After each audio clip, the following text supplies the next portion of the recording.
My name is Bruce Morgenstern, and I represent the Anne Arundel County Volunteer Center. Each year we partner with the Department of Social Services to help bring in guides and other types of volunteers to support the 500 plus families and people who are suffering from homelessness that attend this event. So let me start with a big thank you for volunteering. We certainly appreciate not only being here today, but helping us with this event. Let me also acknowledge the Department of Social Services staff that we have here. We have Justin Beeler, who's sitting down on the floor. Justin is responsible for putting together Homeless Resource Day, and Karen Biagiotti, who is street outreach for the northern part of the county. I'm really proud to be here. This is the 10th running of Homeless Resource Day. And as each year brings changes, because we always try to improve it, we appreciate your participation. The next slide, please. This year, the event's going to be held at Glen Burnie High School. It's going to be on Saturday, October the 28th, from 10 to 4. Next slide, please. So our guests are going to have over 40 resources available to them, providing them with opportunities to be more independent in the areas that you see under services right there. This training is focused on you, the volunteer, what you can expect, and what you need to do. So let's get started. Next slide. All right, so first of all, there are 4 main shifts and a breakdown shift. So we have 8:30 to 12:30, we have a 9:30 to 1:30, 11:30 to 3:30, and my favorite, all day, okay, which runs from 8:30 till 4 p.m. So we appreciate those that can accommodate that. And then we have a breakdown shift, which runs from 4 to 6. So please arrive 15 minutes before your shift. You're welcome to arrive earlier because you may want to take a walk around. We've got several buildings where we're going to have service providers. So if you want to come around earlier, take a walk around just to see where everybody is, you're certainly welcome to do that. Next slide, please. So parking is a little bit different.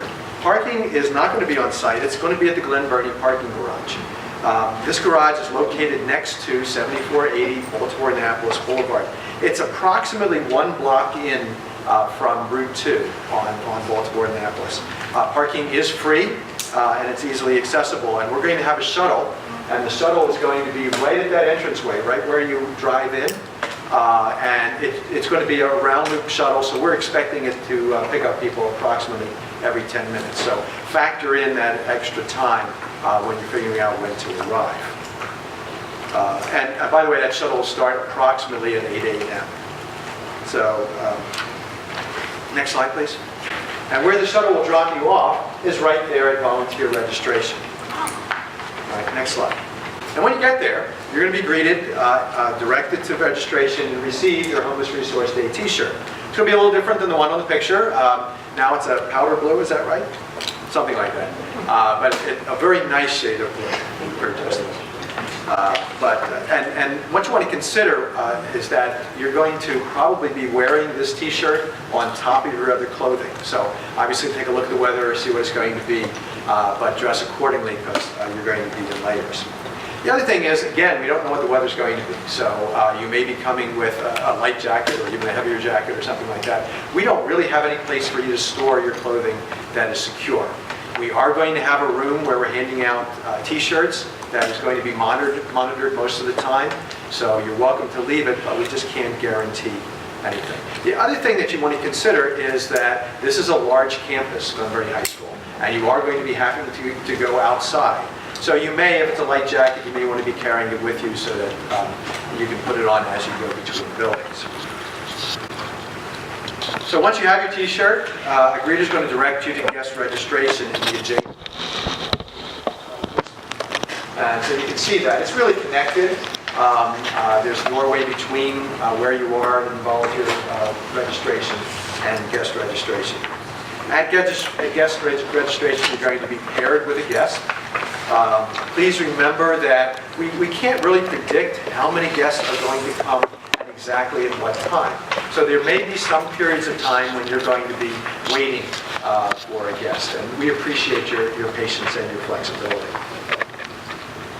When you're paired with a guest, you're going to sit with that guest and complete a welcome packet and a survey. It's important to greet your guest with a smile. This can be a little intimidating for your guest.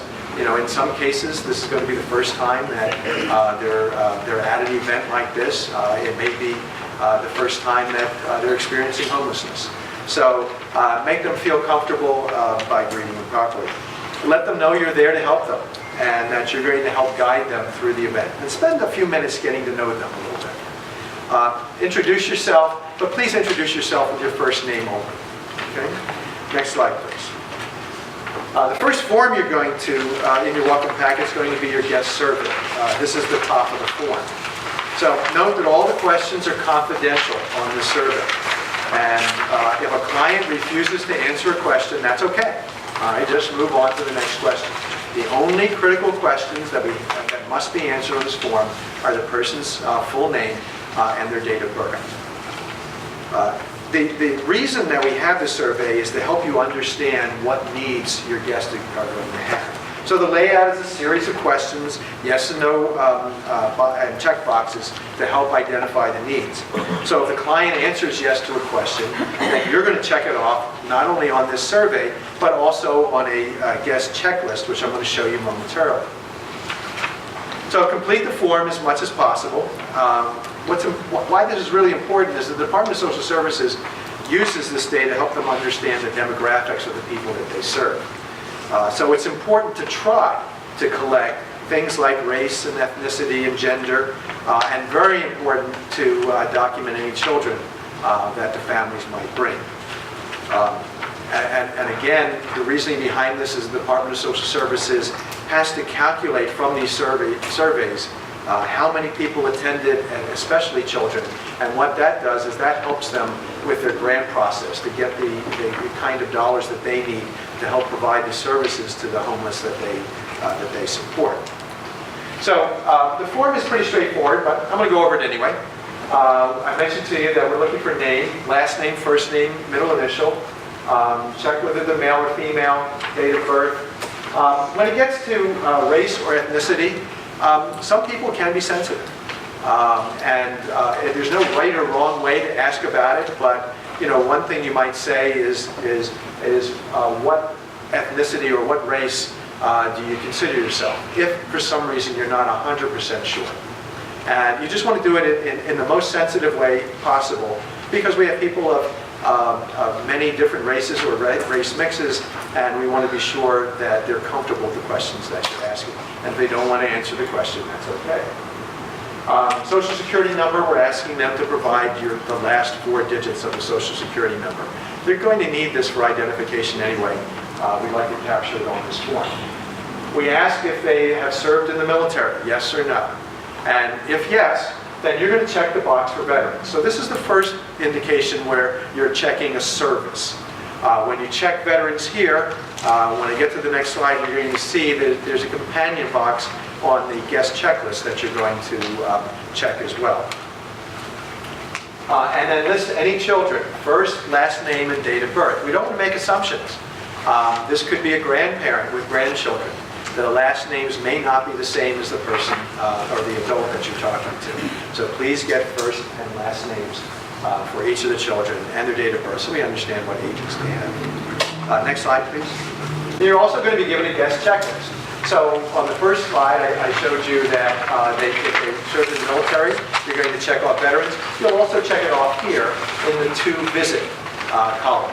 You're going to put your guest name on there and the to visit, and when they have visited veterans, you'll check off that they've actually visited. That's going to be important later when we talk about the fact that you may have to leave your guest and pick up another one. We'll discuss that based on the kinds of services that they need. Next slide, please. And this is the rest of the form. Now, some of the questions, particularly when it comes to housing and shelter, talk about where they have lived and whether or not they have a home. So we don't turn anyone away based on their answers. If somebody states they're not homeless, that's okay. It's not your responsibility to ask them to leave. And the reason is they may be in a precarious situation. It's possible that they're at risk and they're coming to this event to identify what needs are available to them if they should be homeless. Also, they might be living with a relative temporarily. They might be living with a friend. And so the characterization of homelessness can be different to them as well as the perception. So although many of our resources are geared towards the homeless, many of them do support people who are at risk. And we want to be able to explain those to them and access those resources. So let's talk about housing and shelter. So it says, do you need a place to stay tonight? Yes or no? And if the answer is yes, then you're going to take them to the services associated with shelter and housing. Where did you stay last night? Did you stay outside with a friend, with family, apartment, shelter, or something else? And if it's something else, please write down what it was. Do you have, what area do you live in? We picked the most common areas that you're going to find. If it's a different area, please write in what area that they live.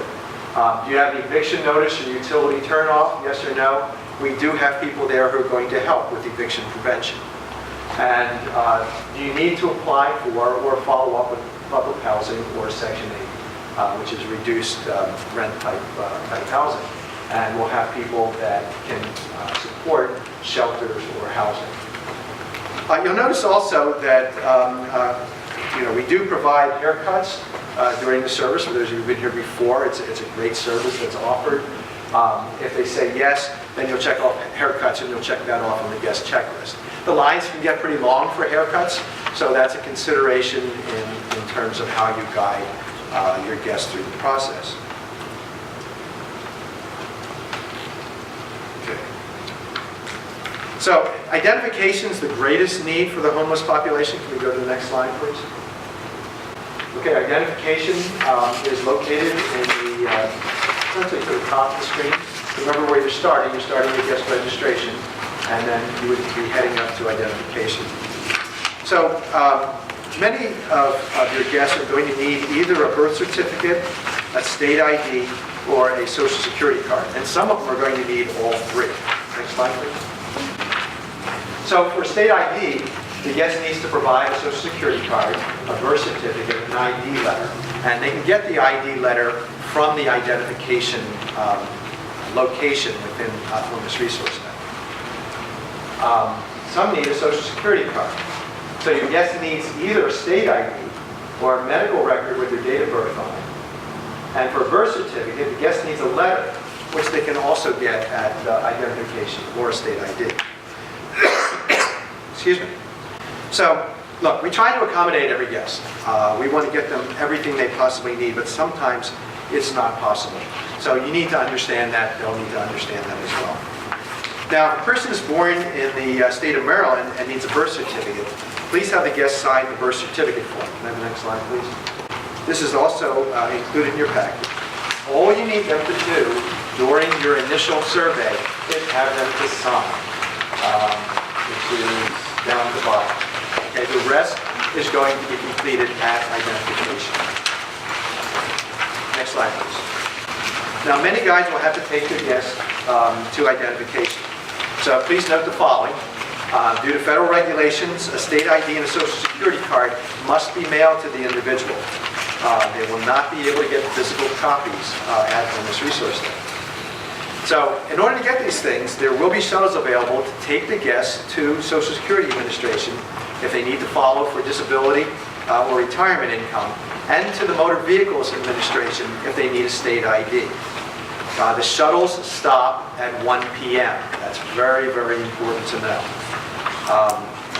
So that means that if somebody needs identification, you want to handle that first. Even if they really want that haircut, even if they really want to go to medical, if they need state identification, something that's very important for those experiencing homelessness, let's get them to identification first. It's a hard cutoff at 1 p.m. Now, volunteers do not go with their guests to Social Security Administration or the MVA. So what do? So what you do is you take your paperwork and you return to guest registration if you're at the end of the shift. We thank you very much. We appreciate it. If you have time and can accommodate another guest, then you receive another guest.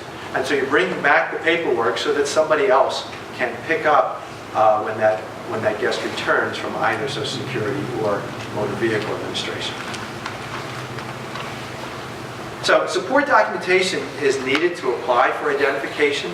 And the identification area is going to work with your guest to identify what specifically that they need. Now, if your guest does not have an address, they'll be able to register with Arundel House of Hope. A representative from Arundel House of Hope will be there in the identification area. So let's talk about identification. So first of all, do you need a photo ID? And if the answer is yes, then they need to go to the MVA. And while it says on the form that the MVA closes at 2 p.m., don't forget what I said, the shuttle ends at 1. That's why the shuttle ends early. Do you need a birth certificate? If so, we want to make sure they have signed the birth certificate form, and you're going to check off and they're going to go to identification. Do they need a social security card? If yes, they'll go to identification. Same thing if they want to file for social security, disability, or retirement. Would you like to apply for food stamps? We have a benefits insurance area, and I'll point these out when we get back to a picture of Glen Burnie. Would you like to apply for temporary cash assistance? Same thing, that'll be at benefits and insurance. And would you like to apply for health insurance? Also will go to insurance. So,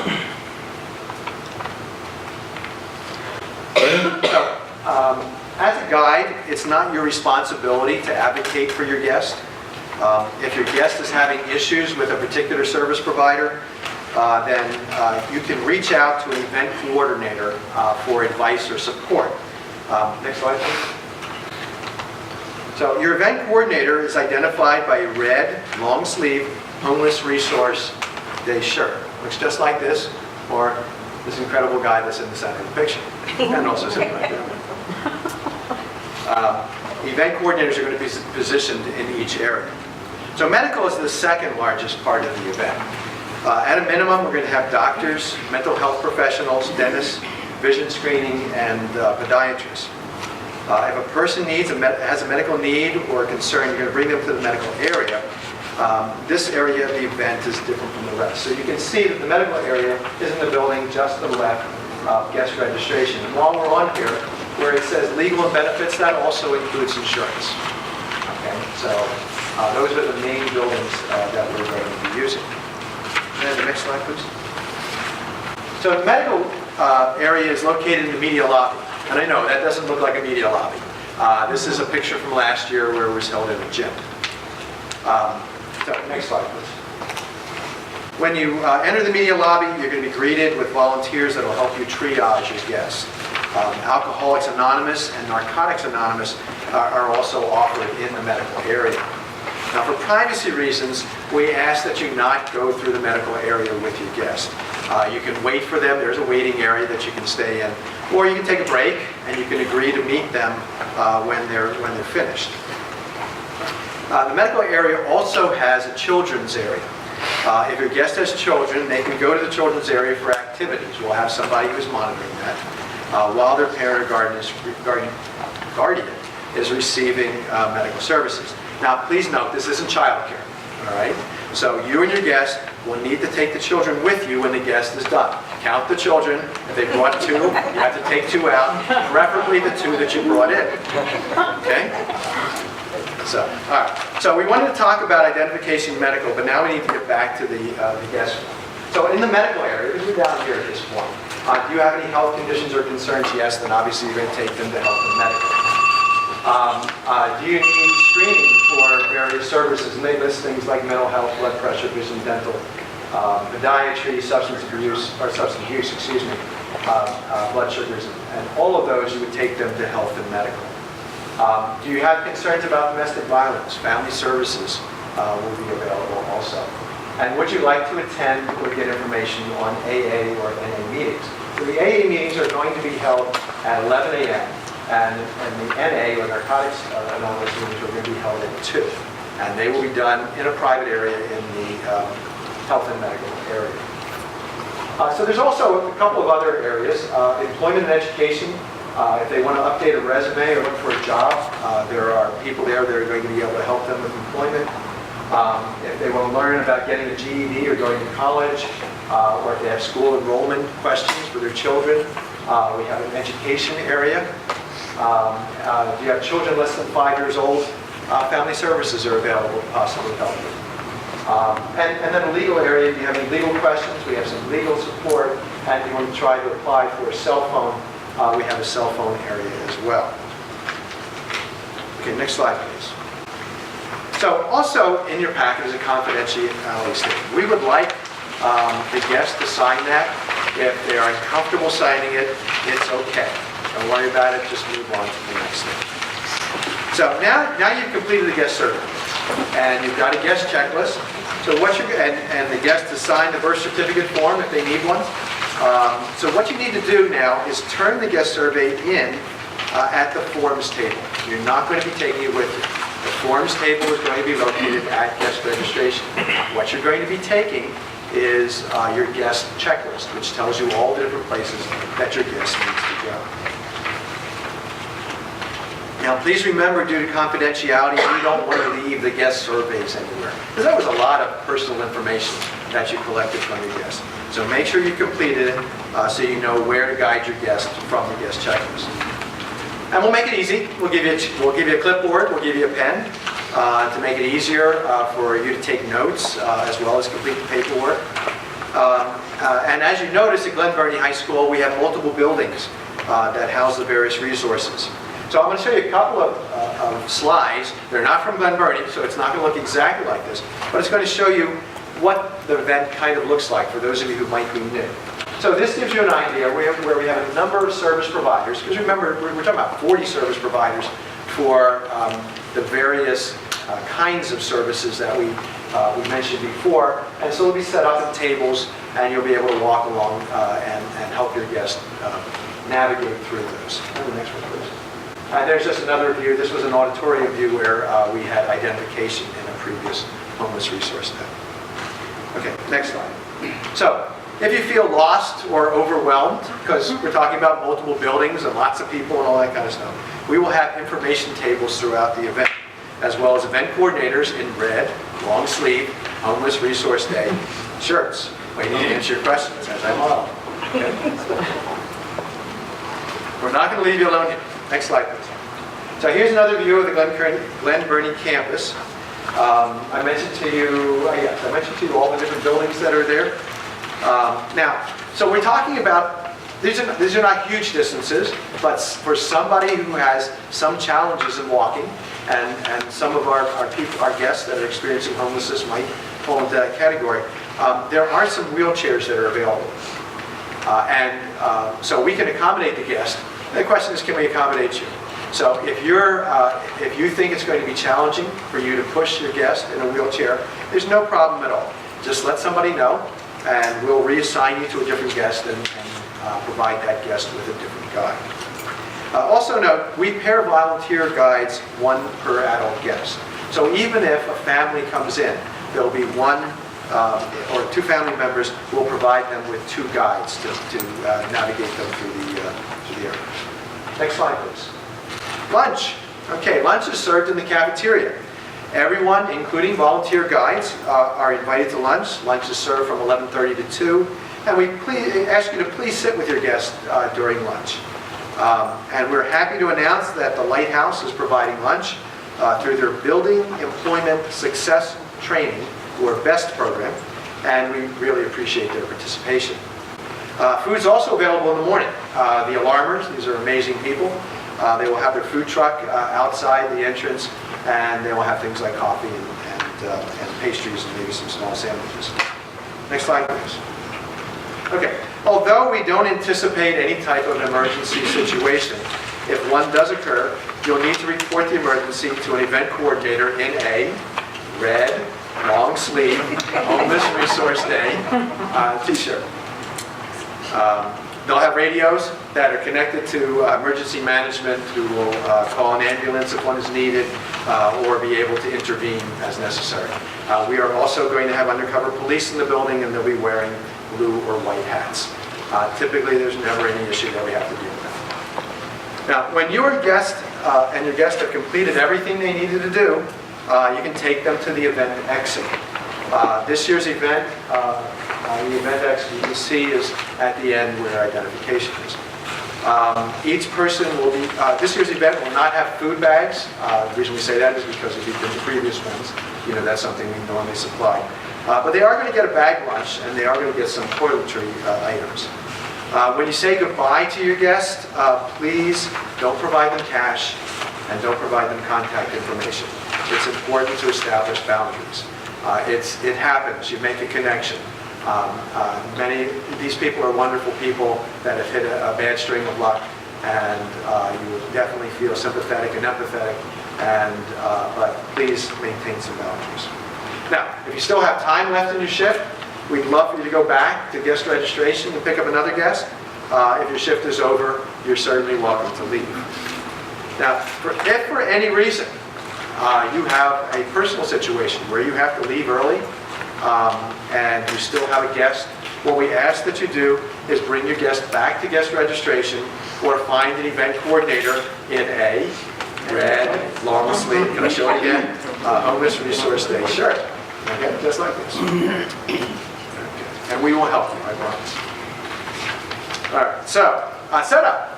Setup for the event is the night prior on October the 27th. If you signed up to volunteer for setup, you want to come to the school's cafeteria to get your assignment. And for everybody, whether you're coming for setup or you're coming for the day, flexibility is the key to making this event successful.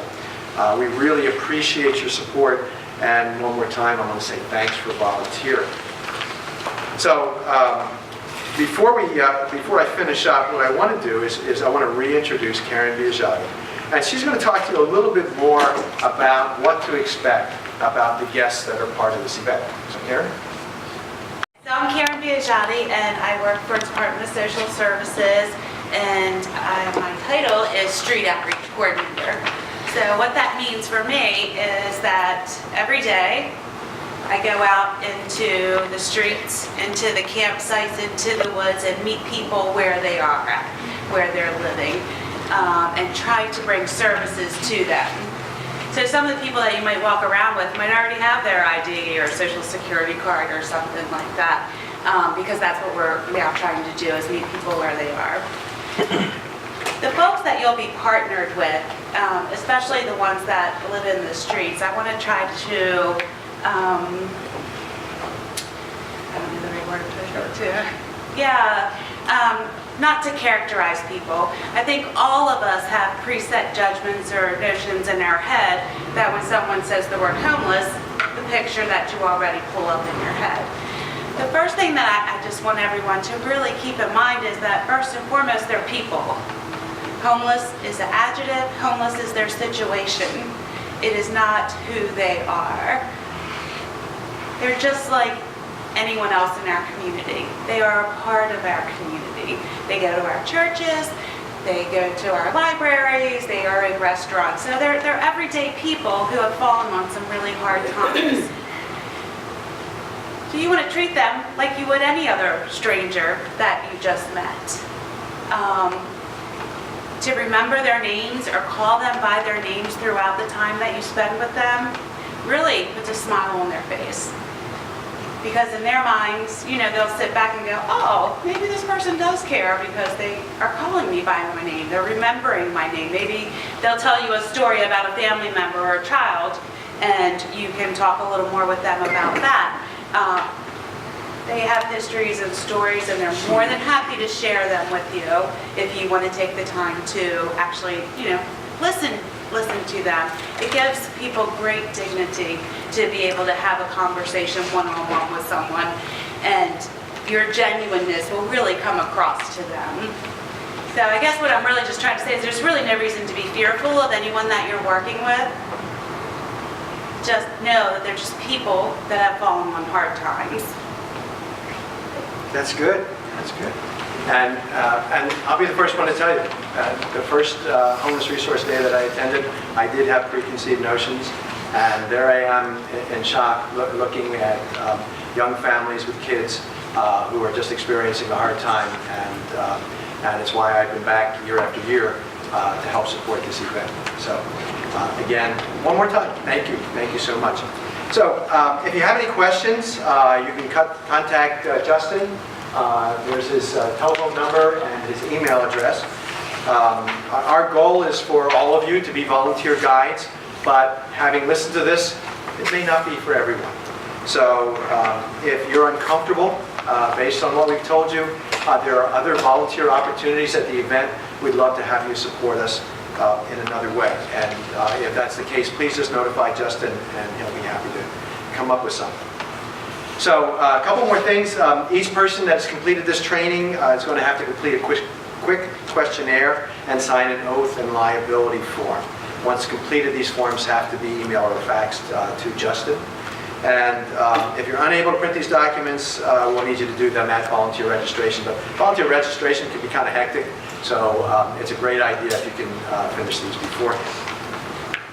And that's all I have. So again, I thank you for coming. I thank you for volunteering. And we're going to open the floor to any questions that you might have. We'd like to answer. Yes, ma'am. Can you go to the map and show us where to park again? Sure. Okay. All right. So it sort of depends how well you know this area of Glen Burnie. This is right next to the courthouse. It's on Baltimore-Annapolis Boulevard. 7480 is that large building that's just near the top of it, and it has 7480 on there. And then there's a little side street right after it. If you're heading towards Route 2, you just make a right turn, and you'll see the opening for the garage. So if you're familiar with Glen Burnie, the garage is located right next to the... Cross from the entrance to where you'll be pulling in, and they're going to run on a continuous loop starting at about 8 o'clock, and so you should expect about 10 minutes. It's really not that far. You really don't want to walk it because you would have to cross Ritchie Highway, and I don't know, that's not a great idea. So, so I would recommend taking the shuttles. Yes, ma'am. So do we fill the form out for the guest, or do they fill it out themselves? And we Typically, just you're have- going to fill out the form. Okay. You can explain to them that you have this form that you need to fill out, and just walk through it. Read every question. You know, that's another way to be, let me see, what's the right word, less confrontational in a sense. You sort of, you apologize, but you don't apologize. You say, I hope you understand, this is the form that I'm required to fill out. These are the questions that I have to ask. I hope you don't mind. So, do you consider yourself African American? What is your date of birth? Just walk through those types of questions, and as if this is your job to do, okay? And I think that'll go through. Keep in mind too, we don't want to assume that the individual that we're working with knows how to read or write. Thank you. So we certainly don't want to put them in an uncomfortable situation by saying fill this out. They can certainly watch you fill it out and all that, but you definitely want to be the one holding the pen. So that's a good point about the confidentiality statement, is an assumption that they can read and understand the confidentiality statement. So that if they don't want to sign it, that's okay. And that will be, because that and a couple other things you mentioned are not in the packet, but obviously that would be when we get that. It'll be there during the day. We wanted to conserve some paper today. Sure. But you'll have all of that stuff when you arrive. There's one in the back. Can we go online to get the waiver ahead of time? It's going to be emailed. It's going to be emailed to us? Correct. We're going to email you a copy of this training because we're recording it, and with that email, we're going to have the waiver forms. Many of you already signed it when you registered. There's a question that's when you registered, but we're going to email it to you just in case. And this is why it was important to register, because that's how we're getting your email address so we can send you all these materials. Yes, ma'am? What if there's a question that maybe one of the guests does not want to answer for whatever reason, but we can clearly see the answer to it? Should we mark that off, or like if they don't want to list the names of their children for some reason, should we just skip it? Even after we explain to them why we would need that information? Yeah, I'm going to leave that one to Justin. Yeah, we don't want to put an individual in a situation where they're feeling pressured to answer. And sometimes that happens, not often. But if they're not wanting to share with you their children's names, if we could at least get the number of children. If they don't want to share the date of birth, at least get the age. Okay. It's really for demographic purposes. the county executive wants to know how many people came and all that. So that's how we gain that information. If they don't want to answer and you fill it out, they're going to see you do that. So you have to use your judgment to say, you know, is that going to offend them or not? Okay. You know, it's a judgment call, but I wouldn't worry about if they don't want to answer. I just wouldn't worry about it. Okay. Another part of the children, should we list, or if they offer, what relation the children are to them, and if the children are actually in the situation with them? Would No, that not be- necessarily. The key here is we don't want to know their children's names and date of birth. We want to know their children's names and date of birth that are at the event with them, okay? So make sure that you understand that. So if the person says they have 5 kids, but they're all staying at grandma's so that they could be there, then you're going to leave that area blank. Okay. We just want to know who's at the event, again, to count how many people in the demographic piece. So the relationship and other things, it's really just to count how many people and their ages. Okay, all right, thank you. Great questions. Yes, ma'am. The guests that arrive after 1 o'clock with the cutoff of identification, how would that work? The NBA does have what's called a fast pass, and this gives the individual an opportunity to, it's kind of like a coupon, so they are able to get the ID at a later date for free. Because I think you mentioned everything is free at this day, so we're not saying, here's, give us $25 for the birth certificate or for the state ID. It's all free. So if they're not, if MVA leaves, they leave the fast passes with us. You can still go to that area, and they can still at least get that coupon. They're just not going to be able to actually go to the MVA and get their picture done and all that. Yes, ma'am. The donations that, what time do you want the donations dropped off? You're gonna, are you able to bring them the day before? Yeah. Anytime after 4 o'clock to the high school. You could go to the cafeteria, that would be best. If you need help carrying it, you could come to the cafeteria and let us know. If you're looking back at the map where it says volunteer register, well, you just jump up here and show you. I know where the cafeteria is. Well, the cafeteria's right here, but if you need help, you can pull up right here, and we'll help you carry it. There's a question in the back. And what if a guest needs a out-of-state birth certificate in order to get their ID? Out-of-state birth certificates won't be printed on site because we only have access to state of Maryland birth certificates. However, the health department, who's our partner in the birth certificate process, they do have applications for other areas. So we could certainly give them an application. It's not going to be something that we could then pay for, but we could at least get them started on understanding what the process is and what they need to do. So we could at least educate them on what to do. Anyone else? Yes, ma'am. The AA meeting that's in the morning, about how long is that in terms of, suppose they have to get the shuttle to, say, the MVA? AA meeting is generally 45 minutes to an hour. Okay, so they could possibly do both if they needed to. Justin, what resources are in the resource area with the gym? Just about every resource that isn't already labeled. So housing, Housing, shelter, we have information tables, we have Employment. haircuts, oh, okay.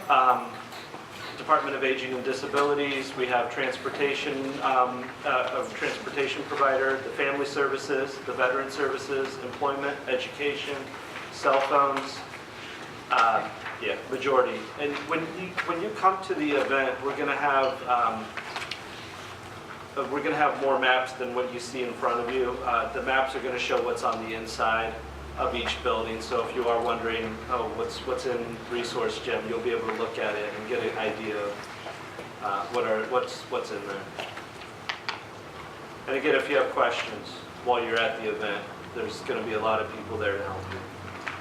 I'll just reiterate what you said earlier, that I've done this for like 9 years. Come early before your shift and walk through the entire route. Go to each building, look where all the resource providers are. Familiarize yourself with the buildings and what's in those buildings. it'll make serving the guests way more efficient, and you'll be able to use your time better. But I would ask that you stop at volunteer registration first. Oh, absolutely, you gotta come in and register and get your shirt, and then do the tour before you start working with the guests. That's a great idea. Did you have a question, ma'am? I was going to say, remember not to wear a red long sleeve shirt. Don't wear a red long Sorry sleeve if they shirt. don't. And please wear comfortable shoes. Flip-flops, you will die by the end of the day. You'll do a lot of walking. And if you happen to see someone who's maybe kind of standing there looking lost, and they do not have the volunteer shirt on, feel free to go up to that person and ask them if they need help navigating, or if they're looking for the registration, or they might say, I'm a volunteer, and then you can point them in that direction as well. So we want to make sure that everyone's taken care of. Yes, ma'am.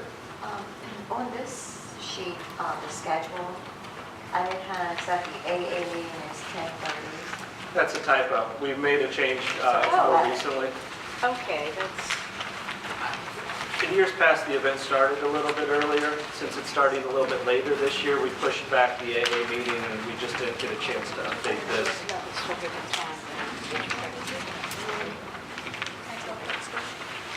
Karen would like to tell a quick story if everybody's okay with her doing that. It's quick, she said. It is quick. The second year that Homeless Resource Day was put on by the county, I was a volunteer. I've been there for all of them pretty much, but I happened to notice a gentleman sitting by himself, and I did go over and approach him, and just through a general conversation, he told me some information that I thought needed to be acted upon immediately.